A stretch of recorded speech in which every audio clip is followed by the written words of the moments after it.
If you enjoy traveling across Oregon, consider an adventure of a different sort that will take you back in time when pioneers arrived on the scene and were putting down roots and starting new lives. Hi there, I'm Grant McComey, your host for Travel Oregon's Grant's Getaways, and this week, a different sort of adventure that'll take us back to a time long before Oregon statehood, when even the language that was spoken may surprise you. Come on along as we journey into the Willamette Valley at Champoeg State Park, where they really dig their history. Trademark? No. Carly Law loves digging into history. It's going to be a big piece. This summer, she's scraping through decades of it, 1 centimeter at a time. I've never seen anything like this. Historic archaeology brought the Oregon State University Junior to Champoeg State Park. I can't tell how big it is. She's about to make a little history herself. It looks like it might be a crown. 2 feet deep in the dirt. I think we found a trademark. I think it's the bottom. Yeah, it is. Oh my gosh, that's so cool. We'll come back to Carly's big find in a moment. This is the way to touch the past. OSU's Archaeology Field School touches the past that's hidden in the dirt. At a state park site that's rich with artifacts from the early 19th century, a time when the first pioneers put down roots and they didn't speak English. You would hear French, and that was the dominant language. The people, the language would have been French. The first floor in this house, this clay floor, has artifacts from the late 1820s, early 1830s.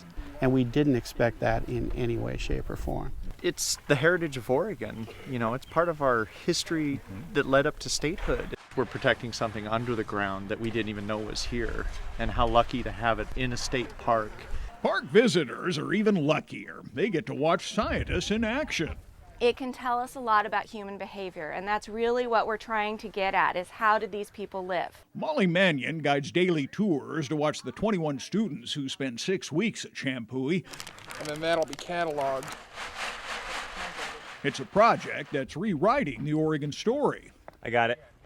By digging at this site, we've added 20 years to Oregon history that we never would have been able to put together without using the archaeology and the archives together. These are handmade marbles that the kids who lived out here made. They are putting together a much better quality of life than previously thought, measured by small classic comforts like porcelain dishware. The myth of the pioneer living in a rude, dimly lit, poorly ventilated log cabin, forget it. They have the finest, absolute finest English ceramic anyone in the world, including England, could get. The cutlery that they have, the knives, forks, and spoon, is some of the finest cutlery you could get out of England. This is a fork. And work on this. It would have had the tines that came off this way, and then it would have had a bone or a wood handle. Wow. So far, they found more than 9,000 artifacts at this cabin site. It was very interesting to see the English pottery that they had found. The Hudson's Bay Company only sold the best, so they had very high quality materials. I didn't expect that they had lived, not high on the hog exactly, but they did have a good lifestyle. Well, we were going for a bike ride, and we saw that there was an archaeology dig, and kids wanted to see those things, so we had some fun. This is the very edge of our wall. That goes for the OSU students, too.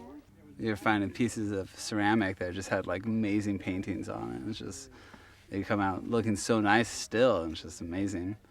Detailed paintings on some of these, and just looked beautiful. Every 5 seconds be like, I found something, and each year there's a new batch of students, and they just have this new kind of passion about it. Which brings us back to Carly Law, who's discovered a ceramic chunk with a telltale trademark. It is rare and unusual, and she couldn't be more proud. As I went further and further, like, oh my gosh, it's going to be the bag of something. It's going to help us figure out more things. Like, we can get so much information off this in one piece. It's exhilarating. The dig, the tours, and rewriting of Oregon history continue each Monday, Wednesday, and Friday through August 13th. The tours start at 10 a.m. sharp. Yeah, this is really cool. Dr. David Bronner has conducted archaeological digs at many important sites across the western part of the United States, and he calls Champoeg one of the richest and most important cultural sites of the Northwest. If you'd like to visit, the tours occur each Monday, Wednesday, and Friday until August 13th. Those tours begin at 10 a.m. sharp, and we have all the details, directions, contact information right here on the Travel Oregon website, so check it out. Until next week, get out here and explore the great Oregon outdoors and let Travel Oregon be your guide. For Travel Oregon, I'm Grant McComey.